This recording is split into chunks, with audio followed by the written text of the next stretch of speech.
Bueno, bienvenidos y bienvenidas a todos. Gracias Elena, Estefan, Analía, Majo, em, por todo y porque son en el fondo ¿cómo se llama? Los responsables de que esto esté sucediendo. Em, sí, la sesión pasada estamos un poco con el grupo que originalmente iba a hacer el taller, a conversar. Y, y hubo como varias personas que empezaron a preguntar respecto de temáticas que son súper relevantes, como la colaboración, como qué es lo que pasa con los sistemas y en relación al cambio, cuál es la naturaleza del cambio, y una serie de preguntas que yo personalmente considero que son muy relevantes al momento de tomar una decisión si utilizar o no una herramienta u otra. Entonces hablamos con el grupo eh, y decidimos hacer dos cosas. Una fue practicar la economía del regalo, como en tiempos de incertidumbre y en tiempos de cambios profundos. Entonces decidimos hacer estas 5 sesiones gratuitas, de tal manera de poder, o sea, poder hacer varias cosas simultáneamente. Primero, poder construir comunidad, poder realmente compartir, porque esto del distanciamiento virtual, en realidad, yo creo que es solo distanciamiento físico, pero puede potencialmente ser un acercamiento virtual. Entonces, tratar de poder como hacer sentido de lo que está pasando a nivel global y poder compartir parte del viaje, de esta experiencia que para mí al menos ha sido como poder aprender algunas metodologías, modelos, marcos, metamarcos, y poder tener la posibilidad de ir incorporándolos en contextos académicos, en contextos organizacionales, en contextos comunitarios. Entonces, la verdad que me hace muy feliz poder compartir este espacio. eh, entonces, decidimos abrirlo a la gente que resonara con esta invitación. Así que muy bienvenidos a todos. Veo muchas caras conocidas y amadas, lo que me da mucha alegría. Eh, y, mm, y entonces quería compartirles acá mi pantalla para mostrarles un poquitito lo que pensamos que podría ser eh, este, este viaje. Mm,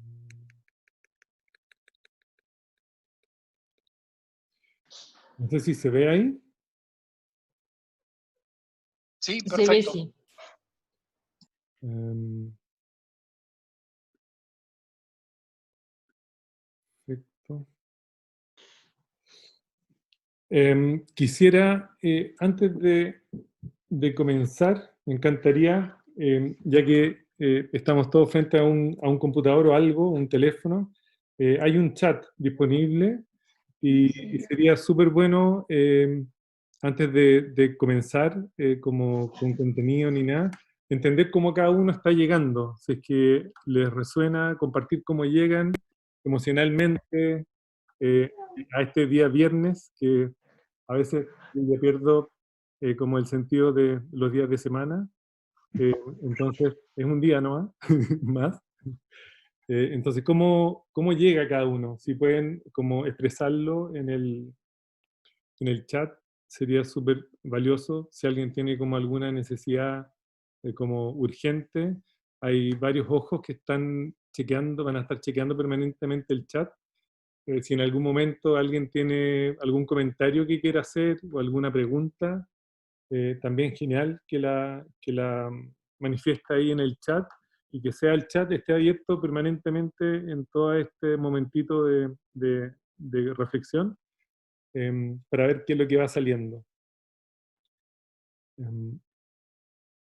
Ahí estamos.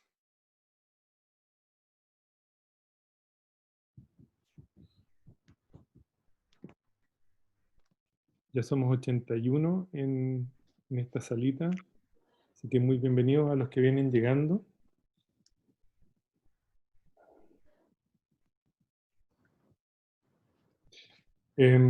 Entonces, bueno, ojalá tengan algo a mano para tomar. Y que ojalá que esto sea más que nada una celebración de la vida. A mí me llena de alegría poder como compartir algo de lo que a mí me han entregado y de cosas que hemos ido observando con mucha gente con la que me ha tocado como compartir. Eh, y ver qué pasa con esta experiencia. Voy a seguir emitiendo el ingreso. La clase que voy a tomar. ¿Esta es la clase? ¿Cómo que tú vayas a tomar una clase? Como así como tú tomaste ayer una clase por internet, yo también tomé una. Y que nos acordemos de mutear el micrófono. Ok. Entonces,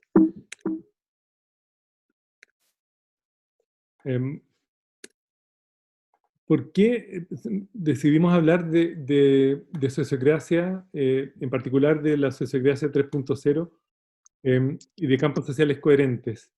Y quería como comenzar diciendo, antes de entrar en lo que pasó la sesión pasada, para ponerlos al día a los que no estuvieron, es que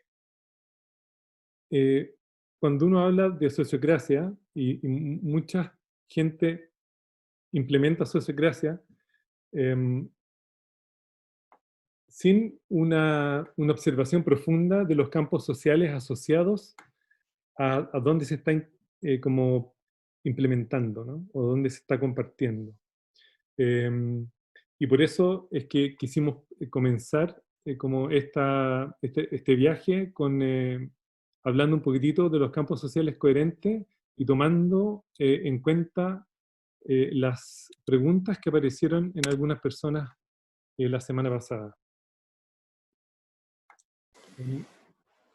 En la sesión anterior aparecieron este tipo de preguntas.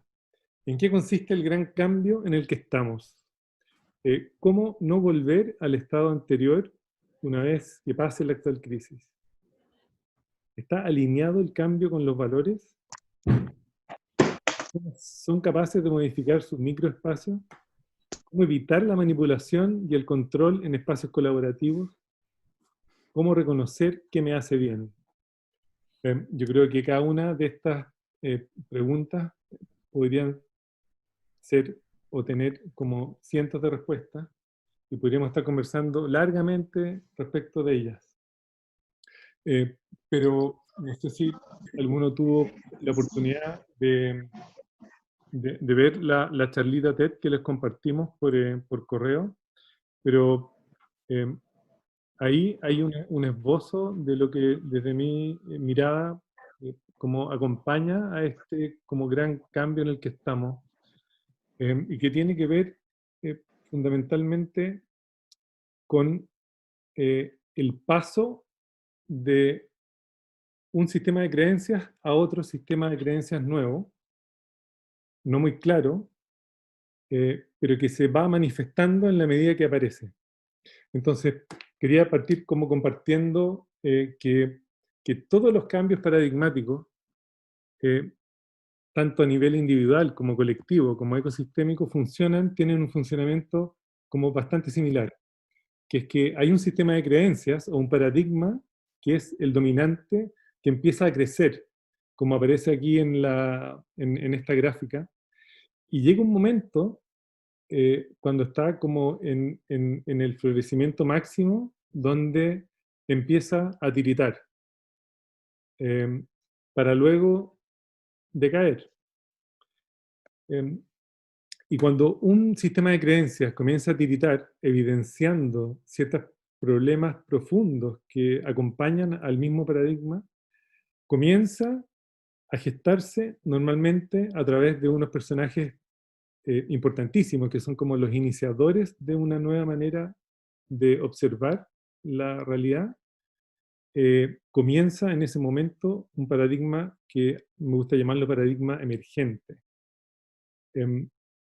Y si cada uno toma conciencia de la historia de cada uno, yo creo que sería súper bonito que cada uno pudiera reflexionar así brevemente si es que esto les hace sentido en sus propias vidas. ¿Cuáles han sido los grandes momentos de cambio que cada uno ha tenido en sus vidas? Para entender este paradigma, este como cambio paradigmático. Ahora, así como el paradigma crece, tirita y luego decrece, ese decrecimiento puede tener múltiples formas.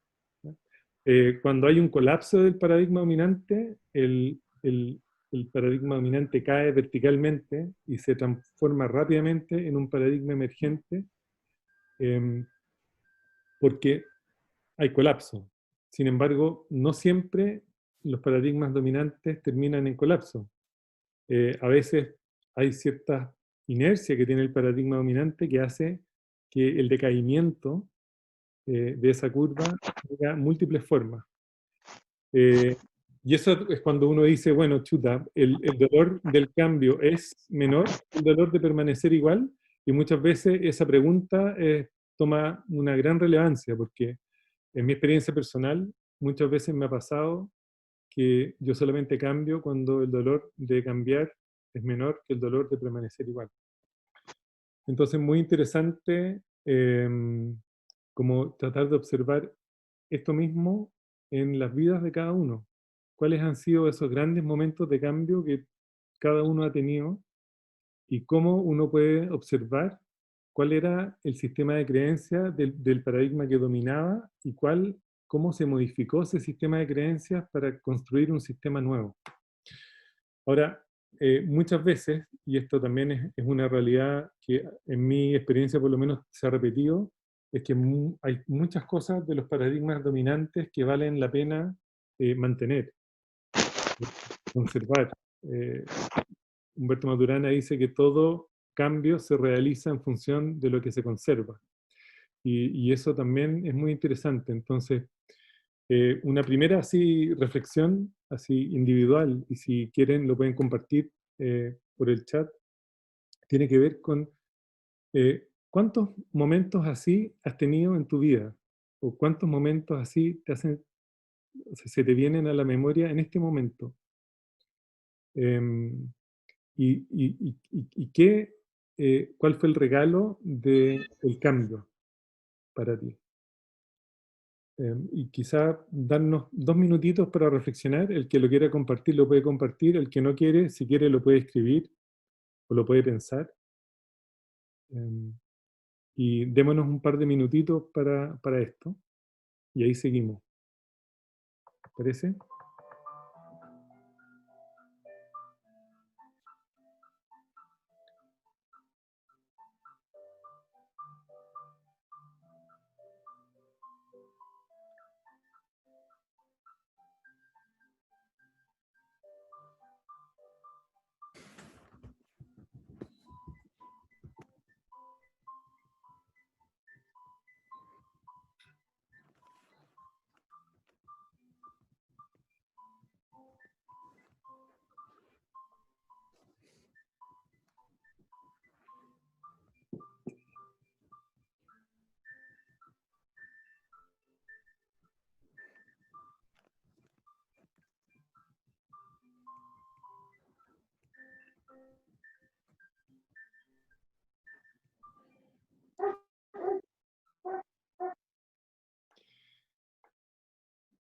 Entonces, esto que ocurre a nivel individual, simultáneamente ocurre a nivel colectivo y a nivel ecosistémico, que tiene que ver con la incorporación en la percepción del sistema mayor. Y probablemente lo que hoy día estamos experimentando como civilización responde a un cambio paradigmático ecosistémico, como de un tamaño como hacía tiempo no ocurría. Y esto viene ocurriendo hace ya varios años, pero probablemente las últimas, hay mucha evidencia de que la velocidad de cambio va aumentando. Em, y, y los hechos que han estado ocurriendo últimamente, el COVID también es una manifestación de ese mismo proceso.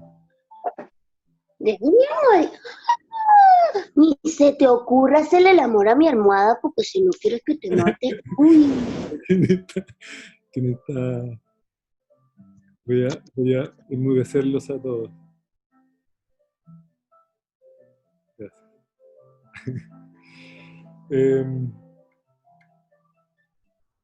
Hacerle el amor a la almohada es una estrategia de supervivencia en tiempos de COVID probablemente. Pero en fin. Entonces, siguiendo con la reflexión, es muy interesante poder observar al mismo tiempo que estos cambios paradigmáticos ocurren en distintos niveles de escala. También es cierto que ocurren en distintas disciplinas. Yo diría que en casi todas las disciplinas han ido ocurriendo estos cambios paradigmáticos de la manera como observamos esas mismas disciplinas.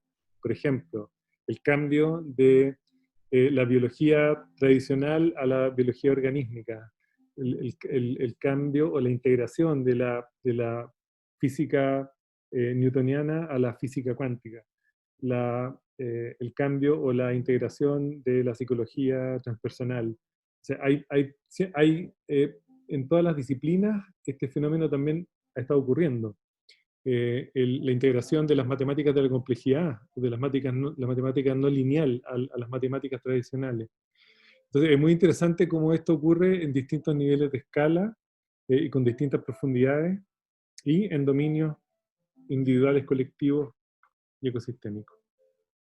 Entonces, a propósito de la pregunta en realidad qué es el gran cambio, yo diría que es esta como manifestación múltiple de algo que no quiere permanecer, que al mismo tiempo está como permanentemente emergiendo en distintos puntos del mundo, en las distintas disciplinas y en las distintas experiencias, una manera nueva de ver la vida, ¿no?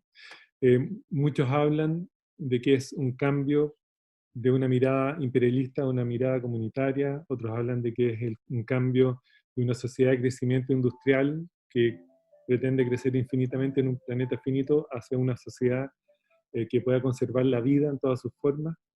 Y así hay múltiples como maneras de observar este como metaproceso desde distintas perspectivas. Pero lo que sí es claro es que hay algo que ya no está siendo sostenible y al mismo tiempo hay algo nuevo que está como surgiendo. Entonces, cuando me preguntan, bueno, pero ¿qué es un paradigma? Yo diría que un paradigma contiene al menos estas tres dimensiones. La dimensión representada por las manos de nuestras prácticas, esas son unas manitos, a pesar de que el dibujo no está muy evidente, pero es lo que nosotros, como pretendemos hacer muchas veces, los cambios paradigmáticos, si uno mira la historia, comienzan con detener lo que sabemos que no funciona. Y eso tiene que ver con nuestras prácticas. Acá en Chile al menos, por ejemplo, desde el año 2006, que se evidencia que el sistema educativo no está funcionando. Entonces necesitamos generar la evidencia de que necesitamos frenar eso que no funciona. Y entonces probablemente quizá la manifestación más clara que viene con las acciones y con algunas, como todo lo que acompaña a las acciones, que se van modificando. Entonces es interesante mirar la dimensión de las prácticas como algo muy relevante y que muchas veces son las pequeñas señales débiles de la emergencia de un nuevo paradigma. Acompañando a las prácticas aparecen las ideas, el eidos, que está representado por el cerebro, y que representa las ideas y las teorías, y a mí me gusta también pensar que representa muchas veces las estructuras que acompañan a nuestras prácticas. Entonces, ¿cómo nos organizamos para que esas nuevas prácticas puedan funcionar? Hay una conversación permanente entre las ideas y las prácticas en la emergencia de los paradigmas que aparecen. Ahora, tomando en cuenta la otra pregunta que decía, ¿qué tiene que ver los paradigmas con los valores? En mi experiencia, todo cambio paradigmático profundo viene acompañado de una modificación de principios y valores. Y eso es muy interesante porque lo que yo he visto es que los paradigmas no permanecen, es decir, ese paradigma emergente no adquiere la suficiente fuerza para seguir floreciendo, a menos que ese set de principios y éticas acompañen a las prácticas y a las ideas. Por eso es que estamos tan, algunos dicen que estamos atrapados, a mí no sé si me gusta tanto esa palabra, pero la inercia del sistema económico dominante, cuyos principios, cuyas éticas trabajan con la certeza de que se puede crecer infinitamente en un planeta finito, es un error fundamental. Entonces, mientras eso no se modifique, el paradigma dominante va a tratar de permanecer, incluso con la misma inercia. Entonces, es muy interesante porque por eso dibujé esa línea ahí, porque es una línea clave en el entendimiento de cómo podemos, tanto a nivel individual como a nivel organizacional, a nivel comunitario, a nivel colectivo, poder generar los cambios que queremos ver. Necesitamos reconfigurar o siempre como traer como al presente la reflexión profunda respecto de los principios que acompañan a eso que estamos haciendo y a eso que estamos pensando. ¿Cómo sería el mundo si el principio fundamental fuese el compartir o el regalar? Qué distinto sería el mundo si esos fueran los principios fundamentales. Que a nadie nunca le falte nada, o que lo que nos sobra lo podamos compartir. Entonces, hay mucho que hacer en ese sentido. Los que quieran hacer comentarios, por favor, los pueden ir compartiendo, y si hay alguna preguntita que surja de esto, te pido, Elena o Stefan, si es que aparece, que libremente la puedan compartir con nosotros. Ok, por ahora no hay preguntas, simplemente que están compartiendo un 100% lo que estás diciendo, Ronald. Qué bueno. Fantástico. Entonces, una de mis grandes preguntas, como entendiendo que todo este movimiento en algunas comunidades ya es una realidad, en algunas organizaciones también es una realidad, pero todavía son experiencias muy puntuales, ¿no? Entonces, ¿cómo podemos, entendiendo la velocidad de los cambios, cómo podemos también acelerar nuestros propios procesos personales y nuestros propios procesos organizacionales y comunitarios? Entonces quería traer también a la reflexión una segunda reflexión que para mí ha sido como un descubrimiento muy, muy relevante, porque el mundo, al mismo tiempo que está evolucionando y al mismo tiempo que está como avanzando, y esta velocidad de cambio son cada vez más impresionantes, al mismo tiempo el mundo se está complejizando, está cada vez más volátil, la incertidumbre aumenta y la ambigüedad aumenta. Entonces, este mundo que algunos llaman mundo VUCA, porque esas letras en inglés son volátil, incierto, complejo y ambiguo, crecen a una velocidad grande, sin embargo nuestra capacidad para poder enfrentar ese movimiento de incertidumbre no es tan rápida. Entonces se va generando una brecha entre la capacidad humana de hacer como frente a esta volatilidad e incertidumbre y en los contextos, ¿no? Entonces, quería llevar como la atención ahora a que en realidad una estrategia que puede servir para poder acortar esa brecha es volver a entender la realidad a niveles mayores de abstracción, ¿ya? Y aquí me voy a detener un poquitito para intentar explicar esto. Así como hay una circularidad profunda entre el proceso, entre la vida y el proceso de cognición, es una retroalimentación permanente, ¿no es cierto? El conocer y la vida, o sea, la vida es conocimiento y el conocimiento es vida, o sea, todos los seres, desde los unicelulares, van conociendo y van generando esta experiencia vital. Así como hay una circularidad, y esa circularidad, esa como expresión viene de nuestros Maturana y Varela, de la teoría de cognición de Santiago, que dice que el proceso de vivir tiene que ver con el proceso de conocer. Y después la derivada que tiene eso es que los cambios en el conocer son los que nos permiten aprender, ¿no? Algunos hablan de desaprendizaje, a mí más me parece que uno reaprende sobre lo que ya aprendió y que ojalá lo que aprendió mal se le olvide, pero no es que tengamos la posibilidad de desaprender, sino que vamos aprendiendo sobre el aprendido. Entonces, ese conocer sobre el conocer es algo fundamental que los sistemas vivos han ido evolucionando en esa dirección. Y asimismo, así como existe esa circularidad tan inalienable, como que no se puede separar, como tampoco se puede separar como al ser humano de la naturaleza, y nosotros pretendemos separarlo,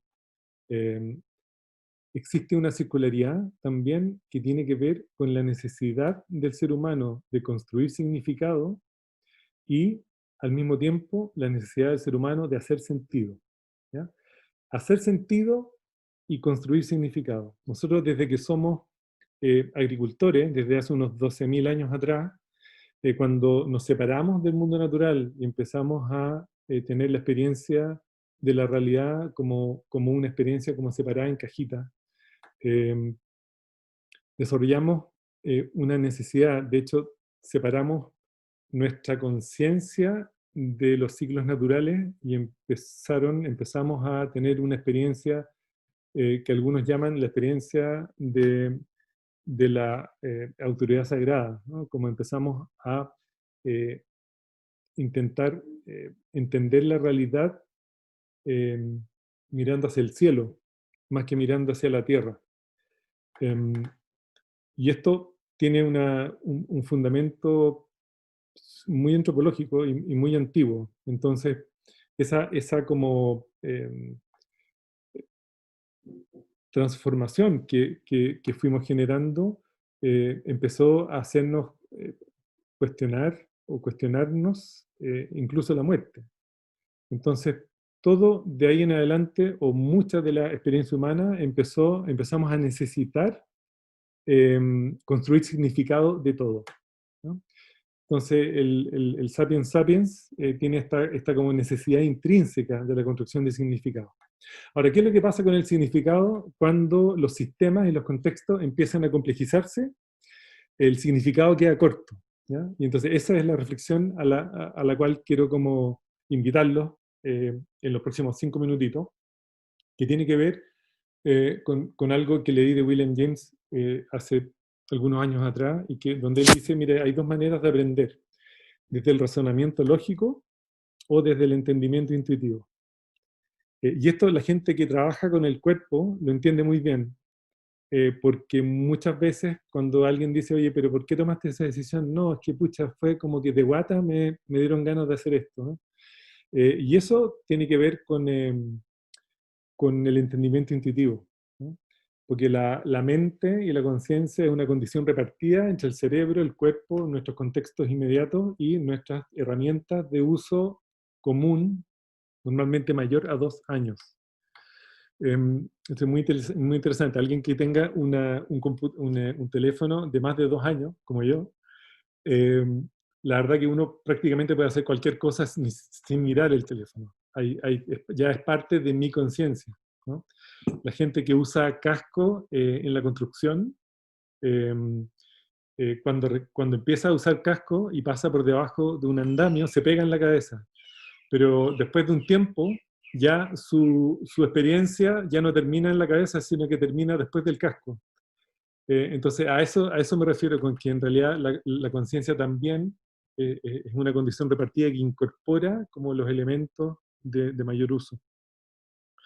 Y es interesante lo que decía James, porque durante todo el siglo XX, el entendimiento humano estaba dirigido, y muy dirigido, a la experiencia del razonamiento lógico. De hecho, toda la educación, yo creo que todos los que están aquí presentes, tiene mucho que ver con esa experiencia de que lo más importante es razonar respecto de lo que estás haciendo. Las materias más importantes son matemáticas y lenguaje, y todo el resto tiene como un valor menor, y por lo tanto hemos sido sobreentrenados en esta práctica del razonamiento lógico, que yo no digo que sea mala, pero que dado el aumento en la complejidad, queda un poquito corta. Entonces, por eso hablo de una circularidad entre el razonamiento lógico y el entendimiento intuitivo. Entonces, ¿cómo se llama? Mi impresión es que en el siglo XXI va a ser muy relevante el desarrollo o la reconexión con el entendimiento intuitivo. Y eso lo traemos porque hay que acordarse que aprendimos a bailar y a cantar y a pintar antes que hablar. Y por lo tanto tenemos mucha experiencia en entendimiento intuitivo. Entonces, incluso por ahí la inteligencia artificial hoy día está hablando ya de intuición artificial. Imagínense eso. Entonces ya no basta con los modelos que crea la inteligencia artificial, sino que ya están empezando a intentar emular intuición humana de tal manera de poder seguir evolucionando en el desarrollo de la inteligencia artificial. Entonces, este dibujito que aparece acá tiene que ver con esta como sobrerrelevancia que en el siglo XX se le dio al saber qué, o al razonamiento lógico, y lo relevante que probablemente va a ser en el siglo XXI el entendimiento intuitivo o el saber hacer, ¿no? Que es lo que nos da la práctica, que es lo que nos da la parte más pragmática. Entonces, y lo interesante que esto nos regala, algunos hablan de que del escalón reduccionista, ¿no? Cuando reducimos la realidad, somos capaces de generar modelos. Y los modelos son muy necesarios, pero no son toda la experiencia. Entonces, el regalo de esta reflexión tiene que ver con cómo podemos, a través del entendimiento intuitivo, empezar a pensar en patrones. Los patrones son la unidad con la cual podemos trabajar de una manera como bastante natural, porque somos seres que desde que nacemos entendemos patrones. El mismo lenguaje uno lo va entendiendo y conociendo desde patrones. Cuando uno es bebé o una guaguita. Entonces es muy interesante esto. Entonces, ¿cómo podemos desarrollar capacidades para poder reconectar con el entendimiento intuitivo y desarrollar capacidades para pensar en patrones? Y tener una conversación, entonces, entre esos patrones para poder generar nuevos modelos que nos ayuden a estar en el mundo de la manera que está emergiendo. ¿Estamos cachando o estoy hablando mucha locura? Voy a hacer una manito así. ¿Está ok? ¿Estamos ok? ¿Alguien está totalmente en desacuerdo con este pensamiento? Si hay alguien que quiera comentar algo, o por favor, de nuevo, hacerlo en el chat. Yo no estoy viendo el chat, quizá.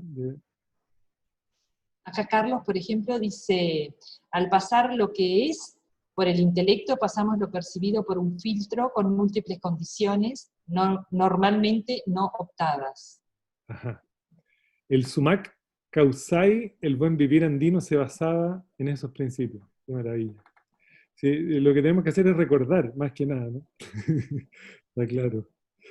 El trueque es una tecnología basada en la transaccionalidad. El dinero resuelve un problema del trueque al dar una estructura de confianza, pero sigue siendo parte del mismo paradigma, transaccionalidad recíproca. Yo creo en economías diferentes, sin transaccionalidad recíproca, circular. Muy bueno. Yo también. Cuando hablas de patrones, ¿sería el equivalente a las abstracciones de la realidad que habla Maturana? Eh, sí, yo creo que tiene mucha cosa en común con el pensamiento de Maturana. Me perdí la diferencia entre hacer sentido y construir significado. ¿Cuál es la diferencia entre modelos y patrones? No me queda claro. Bueno, ya voy a intentar responder esas dos preguntitas para seguir avanzando. En el fondo, la diferencia entre hacer sentido y construir significado es que construimos significado desde los modelos donde hacemos un escalón reduccionista de la realidad para poder entenderlo linealmente. Y hacemos sentido cuando somos capaces de entender los patrones que se van acoplando en unidades de entendimiento más básico. Entonces, cuando hablamos de patrones, de hecho, hay mucho que hablar de patrones, porque los patrones los podemos entender de distintas perspectivas también. Pero cuando hablo de patrones, es como decir, ¿qué nivel de abstracción es suficientemente amplio y grande como para tener la sensación de que hay algo que sí me hace sentido? ¿Ok? Entonces, el hacer sentido tiene que ver más con la intuición.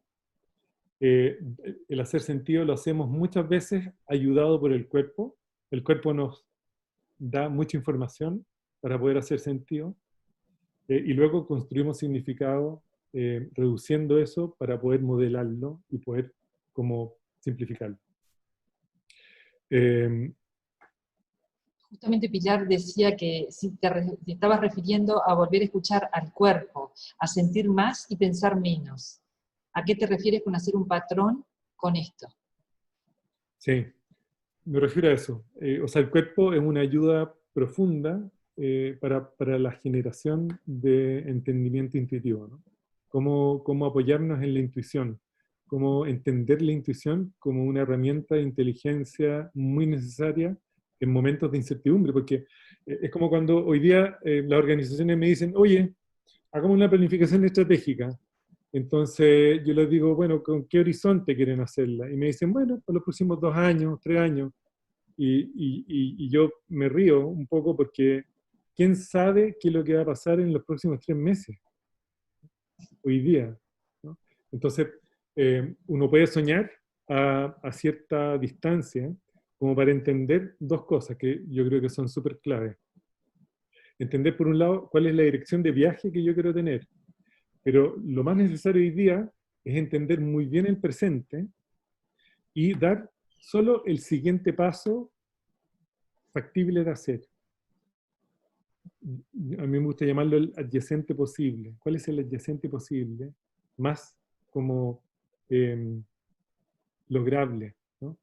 Entonces, en función de eso, poder diseñar el próximo paso. En algunas organizaciones lo hacemos a 3 meses, en otras organizaciones, dado algunos contextos, a 1 mes, y vamos monitoreando día a día y semana a semana para poder tomar las mejores decisiones.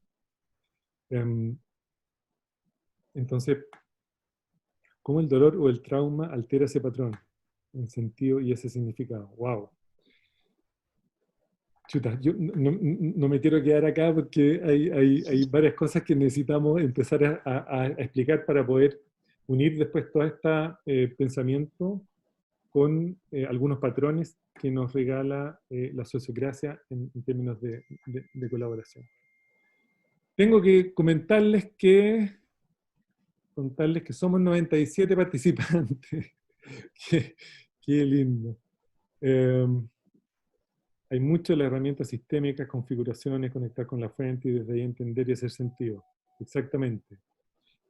Hoy día hay varias cosas que están ocurriendo simultáneamente. Está el viaje de Gaia, de la teoría U, que también sirve mucho también para poder experimentar un campo social. Ya vamos a hablar de los campos sociales.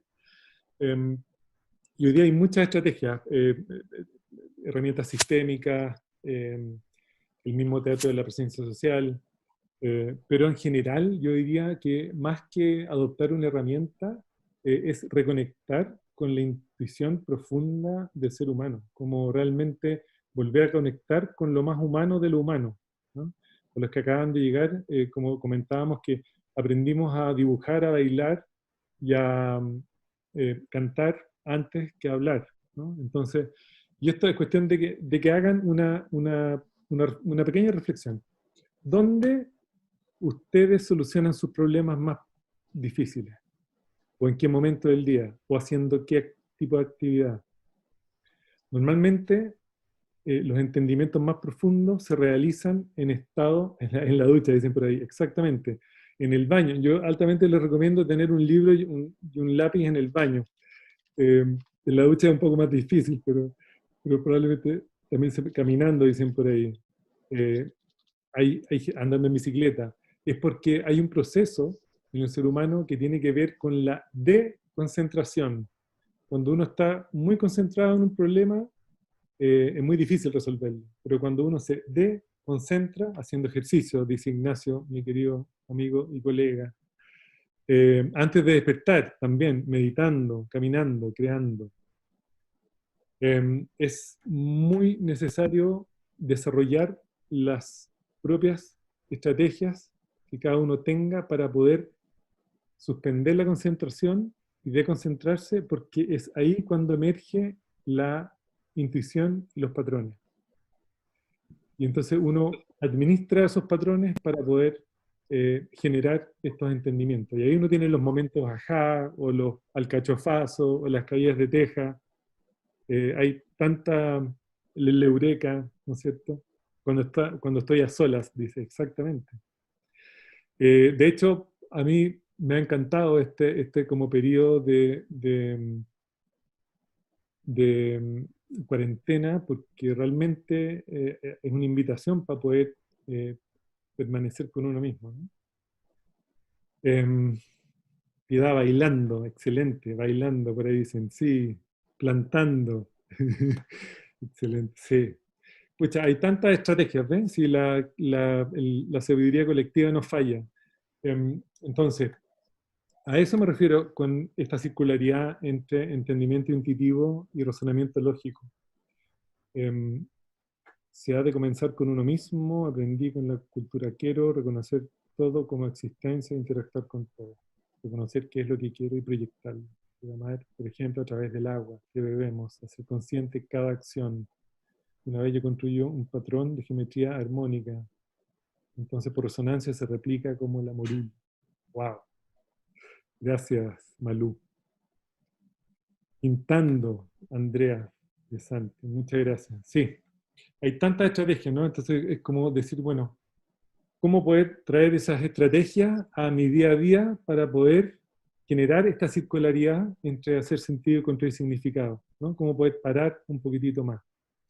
Entonces yo les quiero hacer otra pequeña invitación de 2 minutos que cada uno pueda escribir para sí mismo o pensar o compartir en el chat. Chuta, ¿cuál puede ser como mi compromiso personal con esa búsqueda de hacer sentido, ¿no? ¿Cómo me puedo comprometer conmigo mismo para que cuando esté sobrepasado, cuando esté sobrecargado, cuando esté rayando la papa con la concentración en algo, bueno, cuál puede ser mi propia estrategia de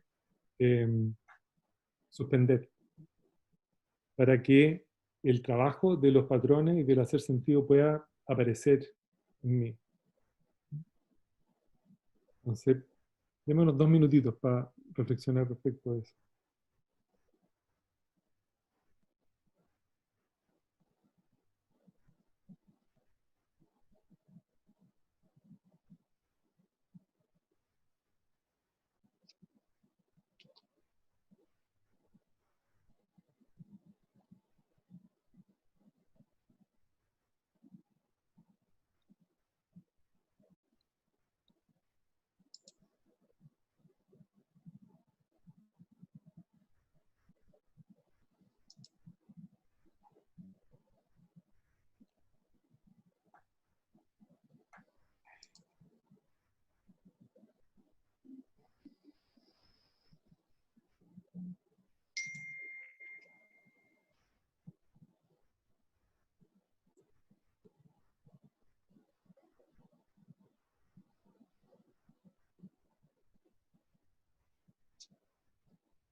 Buena, Carlitos.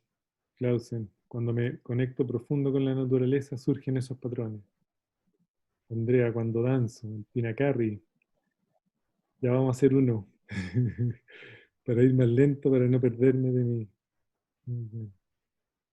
La piedad. Ser disciplinada a diario con mis hábitos de práctica espiritual. Fantástico. De aprender de sabiduría ancestral. Yupi, Pinacati. A mí me ayudan las meditaciones activas, dinámicas y cuando salgo a la naturaleza. Sí. La naturaleza es demasiado sabia, ¿no? Yo cuando me recuerdo cada vez que mis niños estaban como alterados o medio peleadores, los agarraba y subíamos un cerro. En la bajada del cerro ocurría la magia. Volvían parejitos, muertos de la risa, echando la talla, y eso les duraba por lo menos 2 días. Es demasiado alucinante. Comprometerme a un momento sin hacer nada, a propósito. Excelente. Gracias, Alejandra. Cucú y Pancho, nosotros lo cantamos y danzamos desde la ley del origen. Wow. Eli, permitirme lugares para la nada en el día y permitirme bailar, andar en bici y naturaleza. Excelente. En cuarentena cuando limpio mi casa. Muy bueno. Ordeno eso, me desconcentro de cualquier preocupación y me dispone a hacerme cargo. Qué trivial.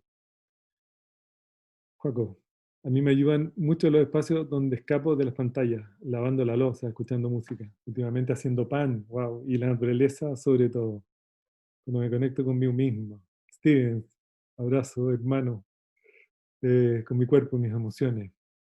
Julita, cuando me conecto con la inocencia, capacidad de sorpresa, como una niña. Wow, ya vamos a hablar algo de eso. Ari, qué buena, escuchando mi cuerpo, que me haga encontrar la coherencia entre lo que quiero, lo que pienso y lo que quiero, conectando desde el corazón, meditando o danzando. Haciendo el aseo de la casa, excelente. Cecilia, cuando disfruto mi jardín, maravilloso. Meditando y escuchando música. Bacán. Ronald, capaz si hay alguna persona que no puede usar el chat, capaz puede expresarlo, Sí, abriendo dale, su micrófono. abramos un espacio.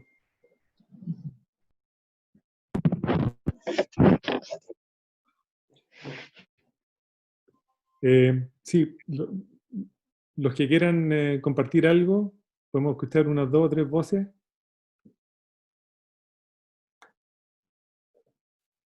Tienen que desmutear su micrófono.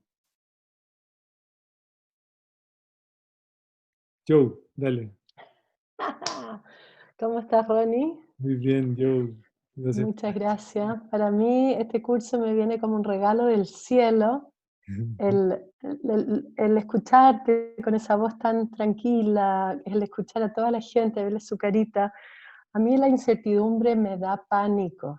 Así que estoy aquí con los ojos, con los oídos abiertos, escuchando todo lo que tú dices, como de cómo acortar la brecha, cómo enfrentarlo, cómo prepararse, cómo gestionar. Así que estoy hambrienta de lo que quieres enseñarme, pero sí estoy en momento de cambio. No sabía que era un periodo de cambio para todo el mundo. Para mí en lo personal estoy en un momento de muchos cambios. Entonces es interesante estar en sintonía con el planeta, supongo. Bueno. Gracias, Joe. ¿Alguien más quiere compartir algo?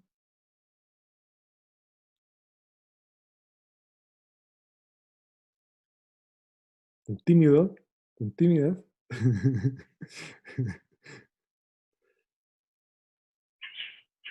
Hola, ¿me escuchan? ¿Sí? Pablo. Sí, hola. Mira, difícil expresar exactamente cómo se genera, pero personalmente en los momentos de reuniones con muchas personas, cuando se genera como una energía así comunitaria, pues a mí personalmente me caen ideas del universo. Sí, energía, visualizaciones, el estar así con harta gente pucha, pasa algo. No sé cómo explicarlo, pero pasa. Bueno. Súper. Muchas gracias. Claro que pasa. ¿Alguien más quiere compartir? Una última vocecita. Amo la incertidumbre, dicen por ahí. Cuando nada es seguro, todo es posible. Déjale. ¿Alguien más quiere compartir? Cortito.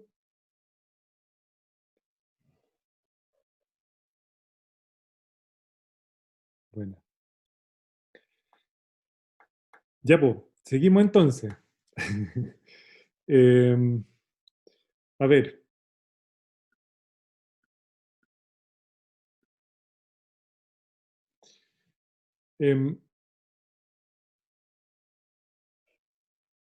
Quería compartirles algunos principios y patrones que, a propósito de esto, ¿no es cierto?, de la colaboración y de cómo evitar la manipulación y el control. En la evolución del ser humano, como en términos de estructura, cómo nos hemos ido como organizando para poder hacer frente a las distintas como desafíos que nosotros mismos nos hemos inventado muchas veces, hemos ido como coevolucionando en distintas maneras de organizarnos. Y entonces por ahí hemos pasado desde estructuras muy jerárquicas, que tenemos también muchísima experiencia en eso. Hay algunos patrones que yo siempre digo que me hace mucho sentido que hayan comenzado en la época de cuando nos transformamos de cazadores, recolectores a agricultores, donde empezamos a generar los,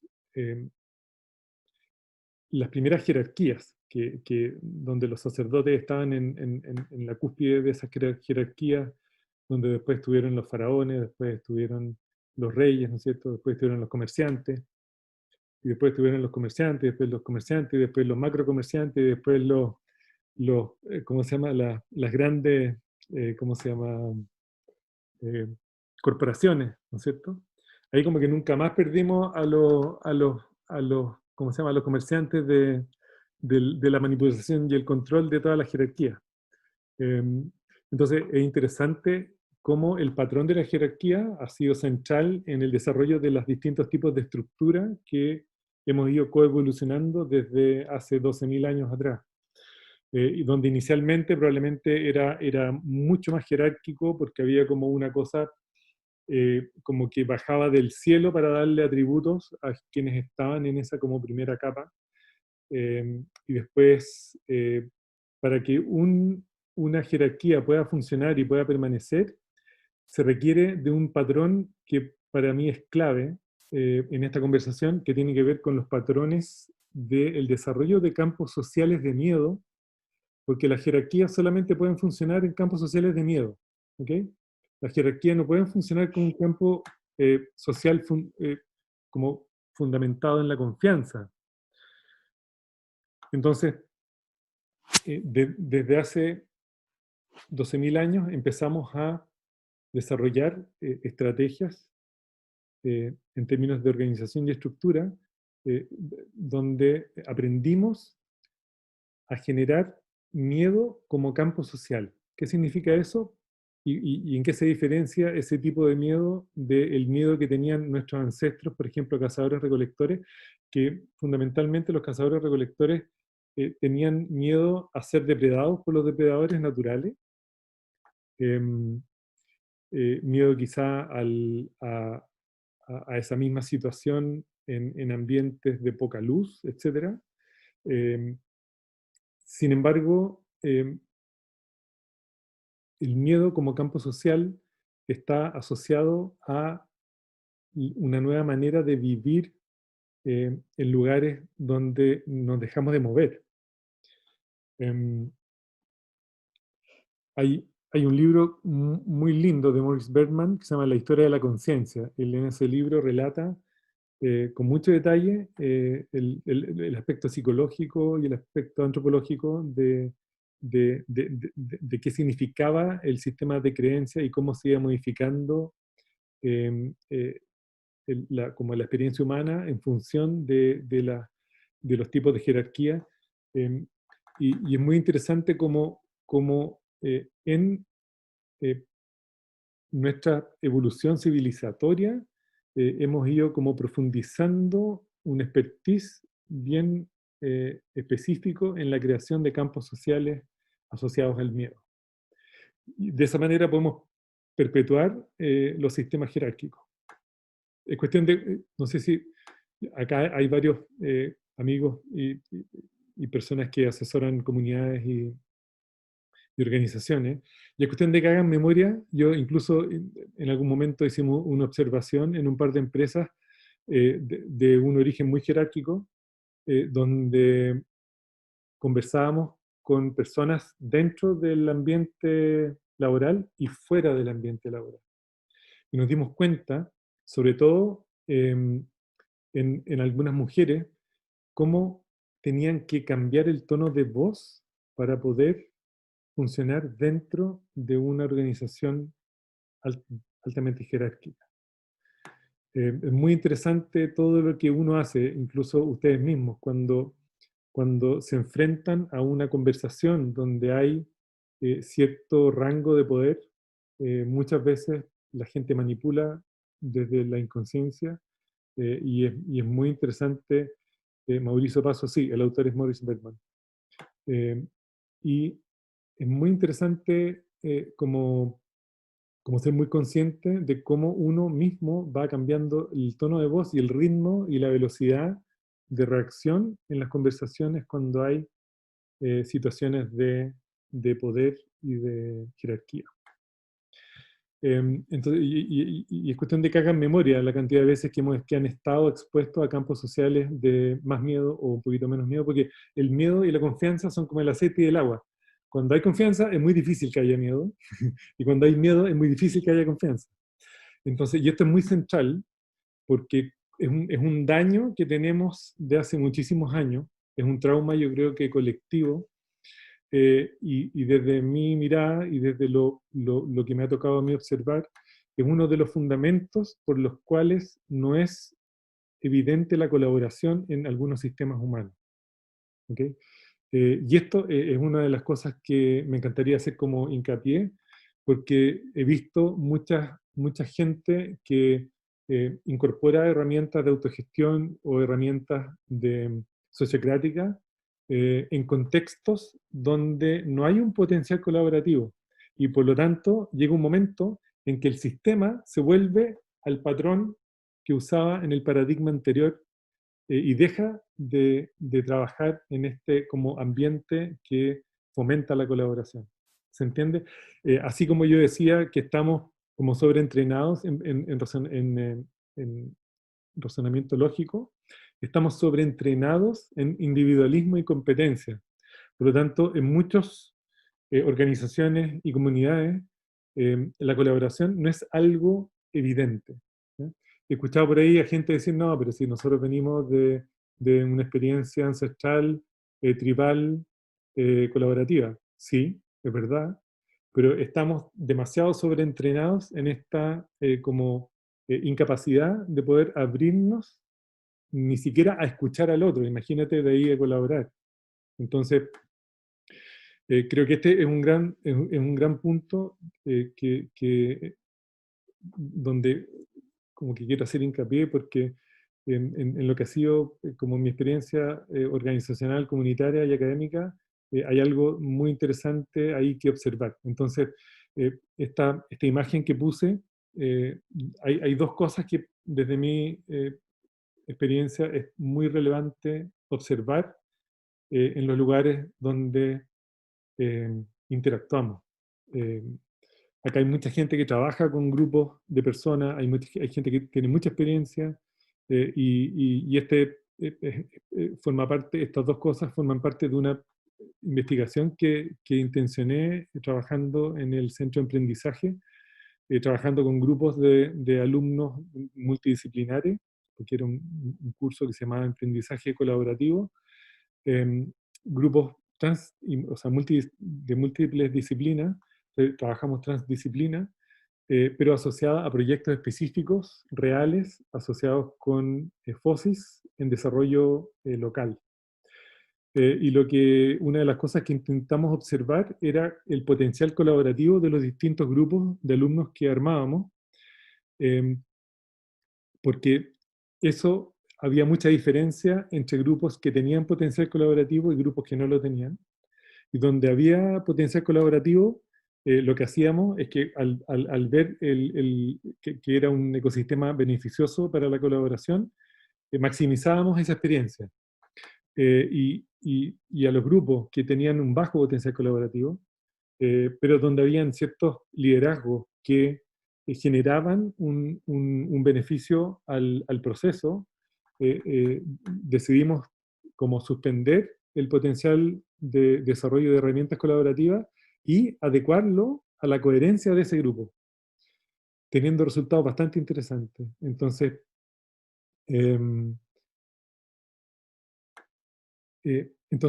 la observación del potencial colaborativo yo siento que es clave para poder identificar grupos donde sí poder potenciar y amplificar herramientas colaborativas.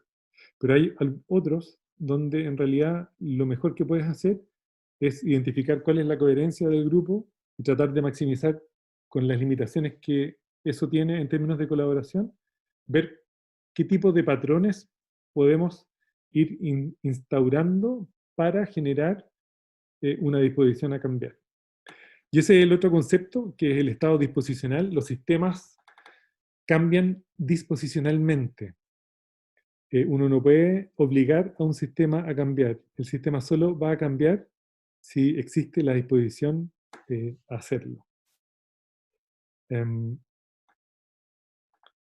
Entonces, ese era otro tema. Hay una pregunta acá, Ronald, a ver, ¿cómo se mide el potencial colaborativo del grupo?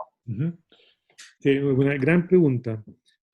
Mira, lo que hicimos ahí y lo que hemos estado haciendo con múltiples intervenciones en organizaciones es producir pequeños ecosistemas de grupos con ciertas tareas. Y entonces, algo que les voy a compartir antes del cierre, lo que hacemos es que generamos ciertas tareas y observamos los estilos de liderazgo y observamos la capacidad de retroalimentación en tiempo real que tiene el grupo y observamos la capacidad de escucha que tiene. Estamos intentando generar una matriz para poder medir esto un poquitito más como cuantitativamente.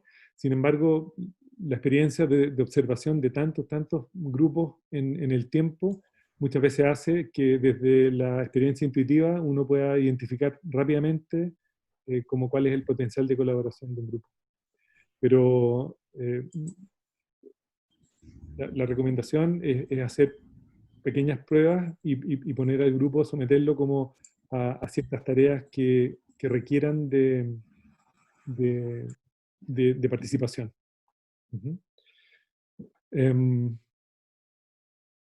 Eso. ¿Cómo estamos? Apareció por ahí mi amiga la Dani Edwards. ¿No? Si la Dani Edwards está ahí, por favor, que dé 3 golpes. Parece que no.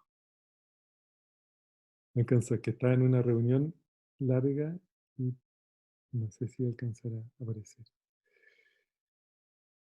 En la capacidad de autoobservarse y espejarse en el colectivo con auténtica disponibilidad a la autotransformación.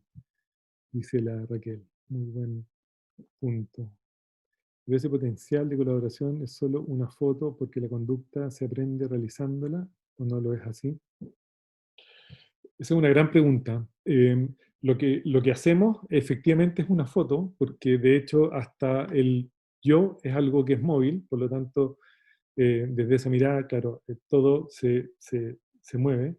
Sin embargo, cuando lo que hemos observado es que cuando un grupo tiene ese potencial y esa disposición a transformar las maneras de hacer en algo más participativo, y uno potencia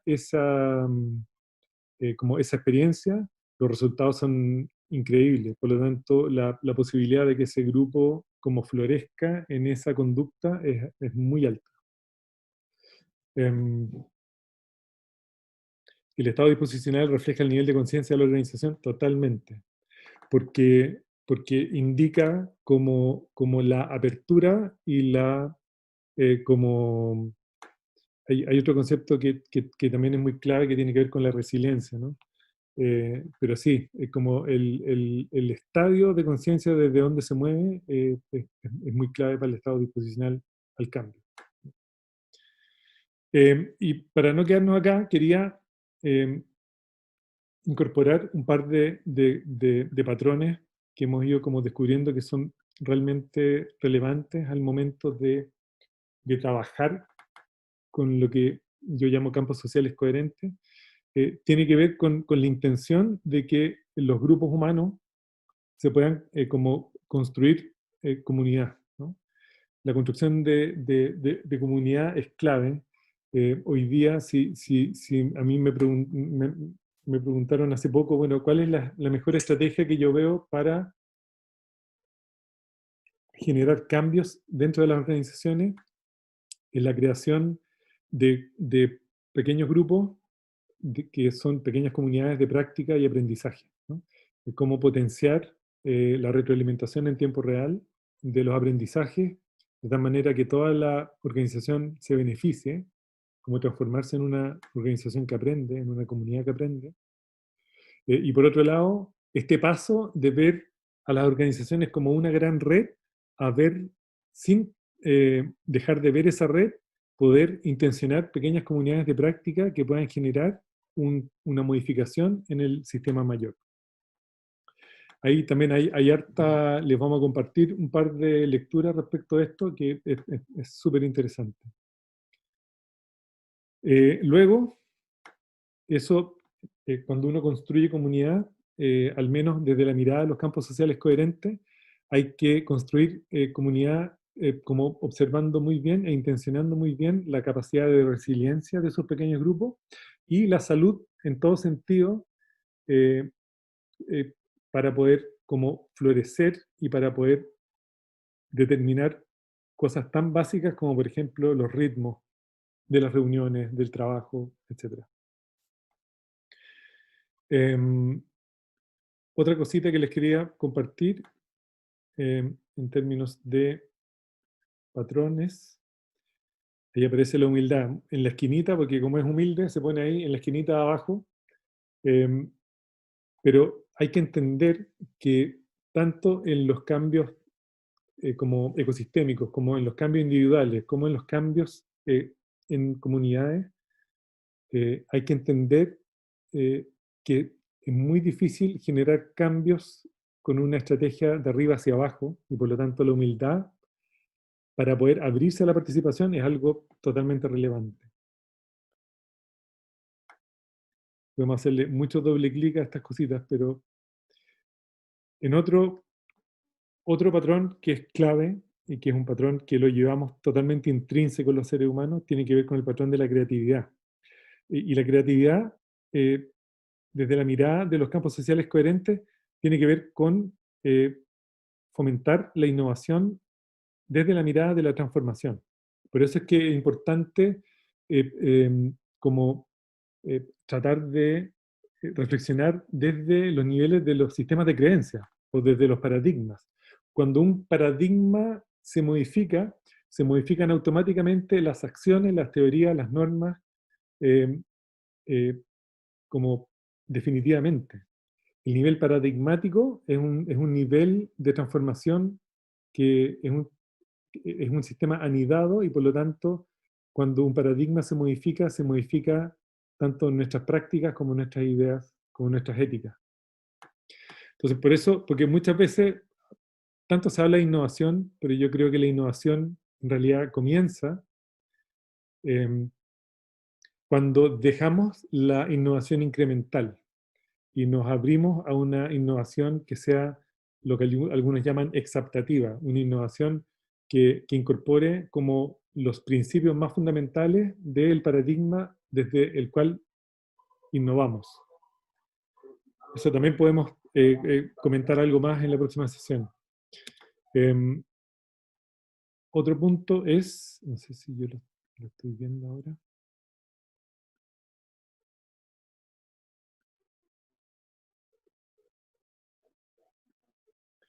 El ritmo es un patrón que yo considero muy fundamental, así como hablábamos hace un ratito de los ritmos de concentración, eso, el ritmo de hasta dónde concentrarse y cuándo, ¿cómo se llama? Por ahí, perdón, hay una pregunta, ¿cuál sería la otra innovación sin ser la incremental? O sea, una es la innovación incremental, que es la innovación, por ejemplo, yo tengo este teléfono y entonces la innovación es agrandar la pantalla, como esa innovación incremental. ¿Sirve para solucionar problemas profundos? No, sirve solamente para seguir consumiendo incrementalmente. Por lo tanto, la innovación exaptativa, de exaptación, tiene que ver con generar un tipo de innovación donde cambiamos las funciones para las cuales han sido creadas las cosas. Entonces cambiando las funciones, cambia totalmente el tipo de innovación, ¿no? El otro día veía cómo en India había una gente que usaba las mangas plásticas para como meter los autos adentro, cerrarlos, porque venían los aumentos de lluvia y por lo tanto las inundaciones. Entonces, para que los autos no mueran, usaban estas mangas plásticas para, ¿cómo se llama?, hacer una especie de paquete plástico al auto. Eso es innovación exaptativa, algo que fue diseñado para un uso, pero que fue transformado en otra cosa. Exaptativa, EXA.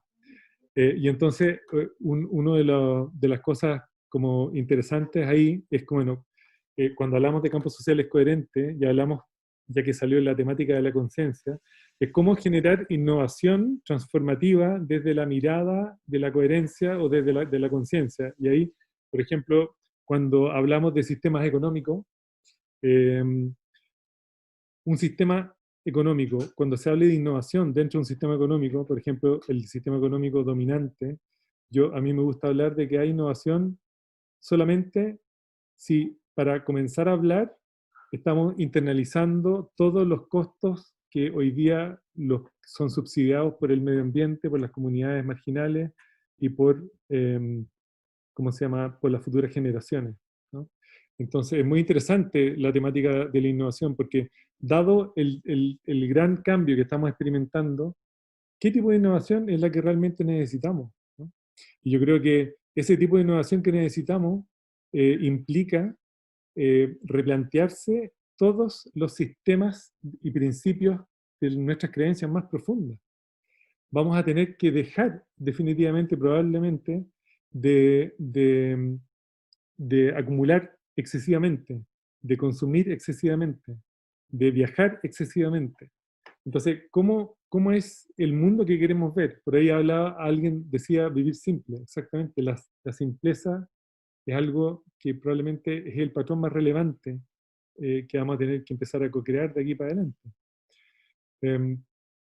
Entonces, ¿qué pasa con el ritmo? El ritmo es clave al momento de generar salud en un ecosistema.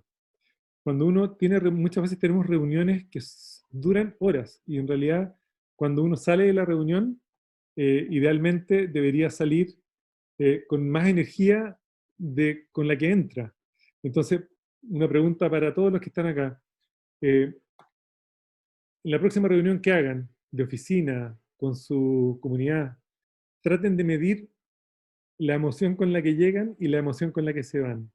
Y si la emoción con la que se van es menor, por decirlo de alguna manera, a la emoción con la que llegan, quiere decir que hay algo muy disfuncional en esa reunión que probablemente tenga que ver con el ritmo de la reunión, con la duración de la reunión, con la agenda de la reunión, que puede ser totalmente malsano. Entonces, el ritmo está directamente relacionado con la salud, y el ritmo es un patrón que lo podemos llevar a prácticamente todo lo que hacemos.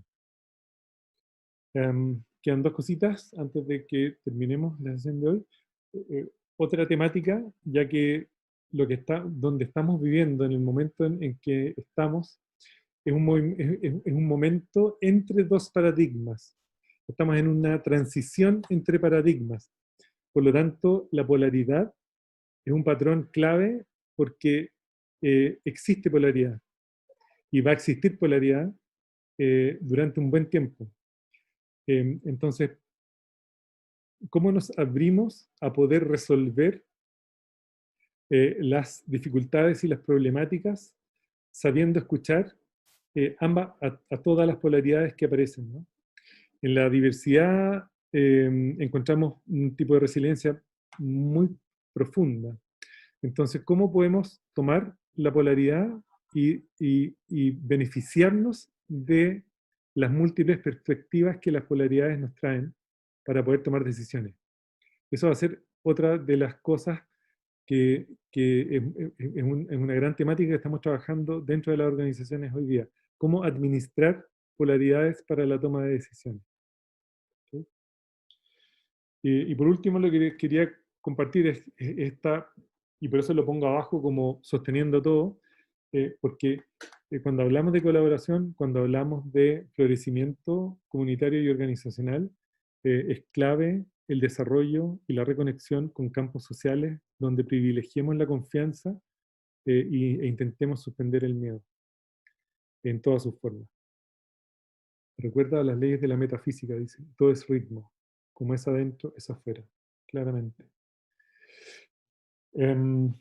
Entonces, este era un regalo que tenía y voy a aprovechar de esta siguiente lámina para compartirles algo de lo que vamos a ver la próxima semana, o sea, la próxima semana, próximo mes, que tiene que ver con los puntos de acupuntura que he ido observando en el tiempo, que podemos tocar para generar transformación, para poder entender la naturaleza del cambio que queremos generar, ya sea en las comunidades o en las organizaciones.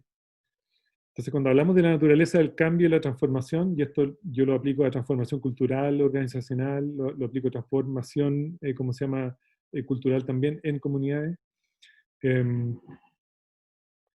Dice, con la pandemia se instala todo lo contrario, con tanta mascarilla, distancia, ¿cómo reconectarse? Súper buena pregunta. Vamos a conversar de eso la próxima semana, el próximo mes, pero sí, yo creo que todo es un desafío hoy día. ¿Cómo reconectarse con mascarilla? ¿Qué tal? Entonces, los puntos de acupuntura que yo he observado en alrededor de entre 10 y 12 años de trabajo en consultoría organizacional, tiene que ver con que uno puede tocar para generar transformación, uno puede tener puntos de acupuntura tanto en estructura, como en estilo de liderazgo, como en procesos, como en patrones. Y tengo que decir que estas 4 puntos de acupuntura tienen que ver con la naturaleza de la colaboración en ambientes sociales.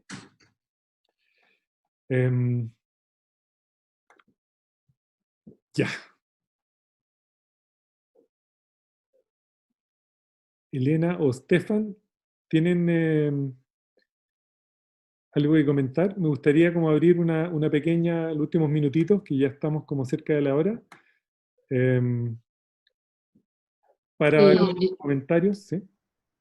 No han habido más preguntas, creo que ha sido en forma simultánea leyendo los comentarios y las preguntas, así que no sé si alguien tiene algo para decir, para agregar.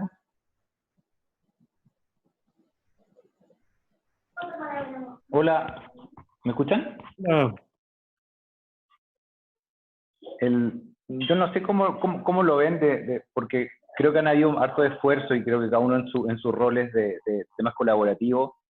Pero estamos presentes frente a un paradigma que como el vigente, que es muy fuerte, que la misma situación en la que estamos, voy a poner el tema tan simple, el miedo a quedarse sin trabajo, ¿entiendes? Donde todo el efecto colaborativo, ya tu compañero al lado, viene el miedo de quién se va y nace todo el esfuerzo que hayas hecho de tratar de buscar esos espacios colaborativos, viene nuevamente ese paradigma dominante que de supervivencia, ¿me entiendes? Oye, aquí se van a quedar dos, ¿quién se queda? Y quizás están los incentivos puestos nuevamente a volver a lo anterior. Entonces, un poco cómo aprovechar este momento quizás para poder romper esa inercia, ¿me entiendes? Esa energía vigente y buscar generar algo distinto.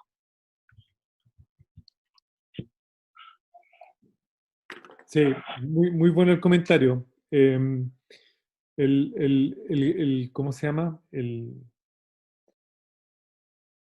Los estadios de conciencia son totalmente dinámicos, ¿no? Y es muy probable que nos vamos a encontrar con esta situación de volvernos a una situación como de pánico al devenir, ¿no? Como a la incertidumbre de lo que se viene.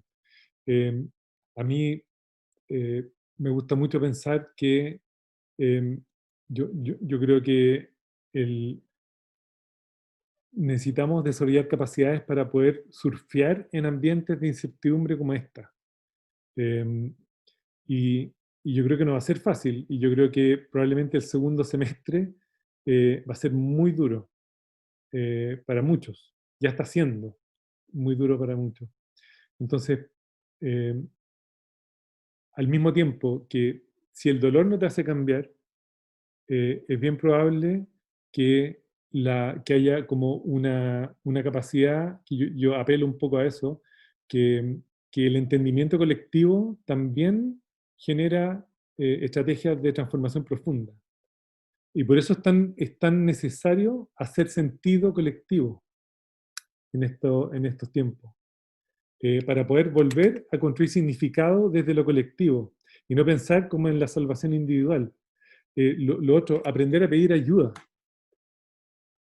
Tan difícil se nos hace pedir ayuda, como el regalo de la vulnerabilidad. Yo creo que, el sentirse vulnerable, yo creo que debería ser un gatillante para poder generar transformación individual y colectiva a gran escala. Y por eso es que los sistemas de creencias tienen que ir como cayéndose.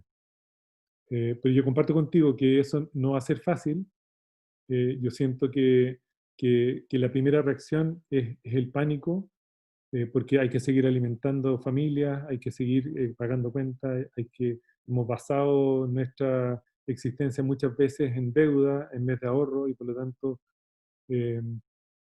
yo no veo que vayamos a salir como libres de dolor. Sin embargo, también es una invitación a poder desarrollar nuevas estrategias. ¿Okay? Yo creo que este tipo de cosas es un ejemplo de cómo podemos ir como reflexionando colectivamente para poder visibilizar nuevas maneras de salir adelante en las distintas como problemáticas. Gracias, Pablo, por tu comentario y pregunta. ¿Alguien más le gustaría?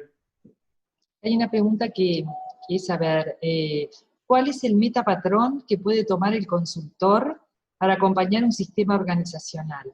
¿Es colaborar con lo inevitable? ¿Es una mirada compasiva? Wow, muy buena pregunta. ¿Quién es Lenovo? De ser un computador. Sol. Okay. Soy Rosa. Hola, Rosa. Hola, mucho gusto. Oye, es una muy buena pregunta. A mí, yo te diría que la compasión es clave, es muy clave. No sé cómo es colaborar con lo inevitable, pero hay una estrategia que a mí me está funcionando muy bien, que tiene que ver con con sacarnos el paradigma de que podemos controlar un proceso. ¿Okay? Cuando hablamos desde la mirada de los sistemas complejos adaptados a sistemas humanos, decimos que lo único que podemos administrar en un sistema complejo de alta incertidumbre son dos cosas. Lo dije hace un ratito. Uno es la dirección de viaje, tener como claridad en hacia dónde queremos caminar. y lo segundo es entender muy bien el presente organizacional para poder codiseñar ese primer adyacente posible. Y una vez que diseñamos ese adyacente posible, lo intentamos ejecutar y durante la ejecución va a aparecer el segundo adyacente posible. ¿Entiendes? Entonces es como modificar, porque ya no tiene que ver con allá quiero llegar, esta es la brecha, ¿cómo la corto? Que es como la aproximación clásica, ¿no es cierto?, de las consultorías. Mira, tienes que hacer A, B, C y D. Este es el diagnóstico y esto es lo que hay que hacer, ¿no? Yo soy como el experto y entonces tienes que hacerme caso porque si no, no te puedo facturar. Pero, sin embargo, lo que cada vez me ha hecho más sentido, y esto lo he prototipado por lo menos en los últimos 3 años, y yo te diría que ninguna intervención ha fracasado mirando con esa como como diseño de los adyacentes posibles. Podemos comentar algo más el próximo mes. Y de hecho, me gustaría compartir un par de casos donde hemos implementado Sociocracia como parte de la estrategia de algunos adyacentes posibles. Entonces, vamos a ir un poquito más de lleno en la Sociocracia en la próxima reunión. Hola, ¿te puedo comentar algo? Por supuesto. Que lo que dices ahora me encantó, me hace mucho sentido, porque quienes hemos trabajado y estudiado mucho tiempo Maturana, el tema de la deriva, de la vía, de la evolución, es difícil explicarlo en momentos calmados, momentos de tranquilidad o de entendimiento de lo que pasa, o estable, porque no hace sentido, porque parece que tienes esa ilusión del control, ¿no? De que tú haces A y resulta B. Entonces es muy difícil de comunicar el concepto de la deriva humana de los últimos 3.500 años cuando estás viendo en un horizonte muy pequeñito donde pareciera que todo es estable y que lo puedes controlar. Y que estos momentos de crisis, yo no me había dado cuenta de eso, gracias por lo que comentas, en estos momentos de crisis justamente te muestran la deriva porque pareciera que te amplía el espectro donde estás mirando, ¿no? Y te das cuenta que en realidad no puedes controlar nada, que va a cerro abajo y que lo mejor que puedes hacer es afirmarte bien los próximos 5 metros, que es lo que tú dices de el adyacente posible, ¿no? Y cuando pases esos 5 metros, bueno, veremos cómo nos afirmamos los siguientes 5. Así que muy bonito, muchas gracias por eso, me hizo mucho sentido. Bien. Gracias a ti por el comentario. Cecilia comenta que, dice, me da la impresión que esto que realizamos cabe y pulsa de mejor manera en estados organizacionales sanos. ¿Qué pasa con esto y organizaciones insanas, caóticas o resistentes? ¿Cómo se acompaña en el dolor de permanecer y dirigirse al cambio, navegando a la incertidumbre? La pura pregunta ya es preciosa.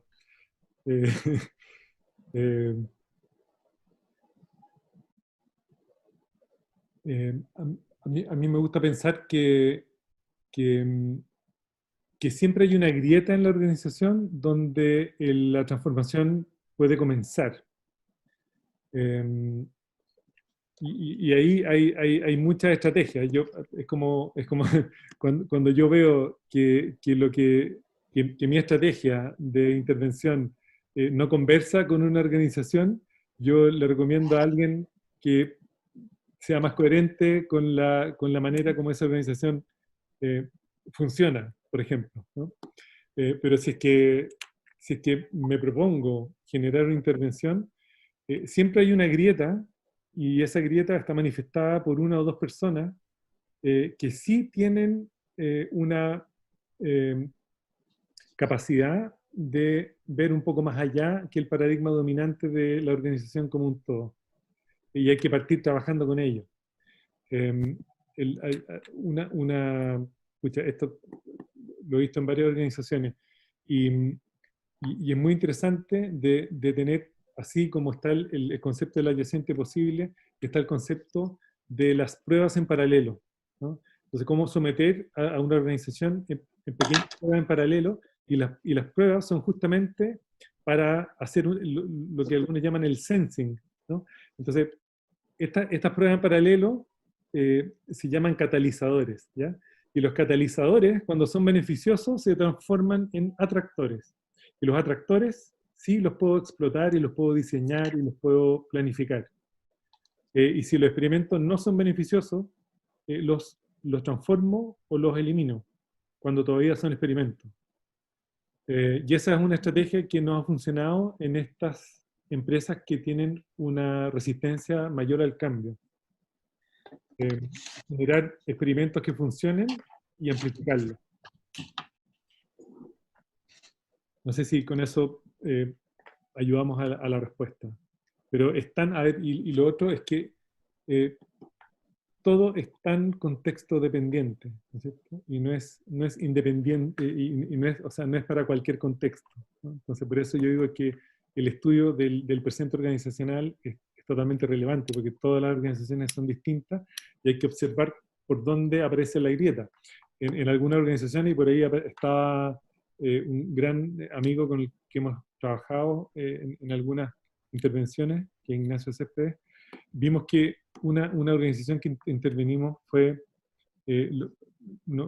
se evidenció mucho la falta de proceso, por ejemplo. Entonces, desde los procesos uno puede generar los primeros experimentos. Otro, desde la estructura, que hay como una disfunción profunda, entonces uno hace algunos experimentos de estructura y puedes implementar algunos patrones sociocráticos como para hacer pequeños experimentos. Entonces es como yo diría que abrirse en estos tiempos de incertidumbre, abrirse a la experimentación.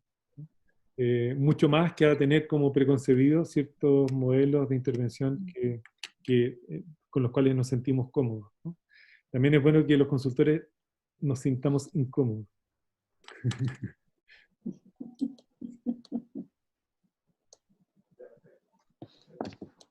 ¿Alguien más? Una última, porque ya estamos medio pasados, en honor a los que necesitan seguir su día.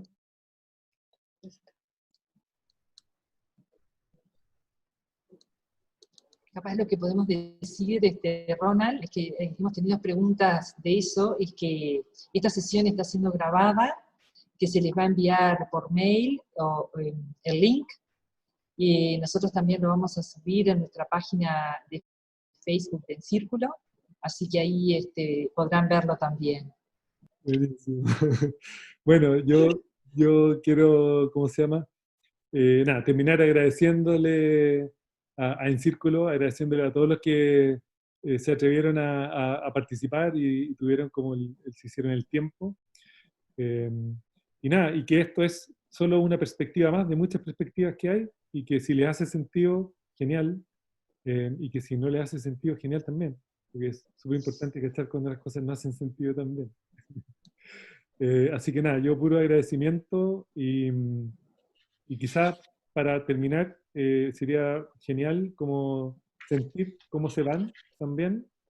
Si pueden compartirnos alguna retroalimentación, y si es que se quedaron con ganas de saber algo más de algo, también nos pueden escribir un correo o compartirlo ahora también en tiempo real. Una de las cosas más, uno de los regalos más grandes que he aprendido, como aprendiendo de complejidad, es que la retroalimentación en tiempo real es tan relevante. Es tan distinto hacer retroalimentación ex post que hacerlo en el momento. Eso, muchas gracias a todos, Stefan, Analía, Elena, y a todas las caras conocidas y por conocer. Muchas gracias por estar, por su tiempo, y hasta la próxima. Bueno, de nuestra parte también agradecerles mucho. La verdad que nos hemos sentido como hasta en un momento desbordados de la cantidad de personas que maravillosamente nos encontramos hoy. Y bueno, decirles que les vamos a avisar cuándo va a ser la próxima. Generalmente habíamos acordado de que era el último viernes de mes, pero bueno, cuando tengamos la información más concreta, se las estaremos pasando. Así que súper agradecidos también. Hay unas cosas preciosas que están diciendo Ronald. Qué lindo. Y muchas gracias por el proceso de encuentro. lo concreto con la inspiración. Gracias y buenas vibras para todos. Celebro y agradezco el espacio. Bacán. Los invito a que se desmuteen todos y así podemos hacer una despedida con sonido. Los saludos que pueden hacer. Gracias. Gracias. Chao a todos. Vamos por un mundo mejor. Gracias a todos. Gracias, abrazos. Gracias. Nos vemos, Ronnie. Hasta la próxima. Ronald, sos la medicina del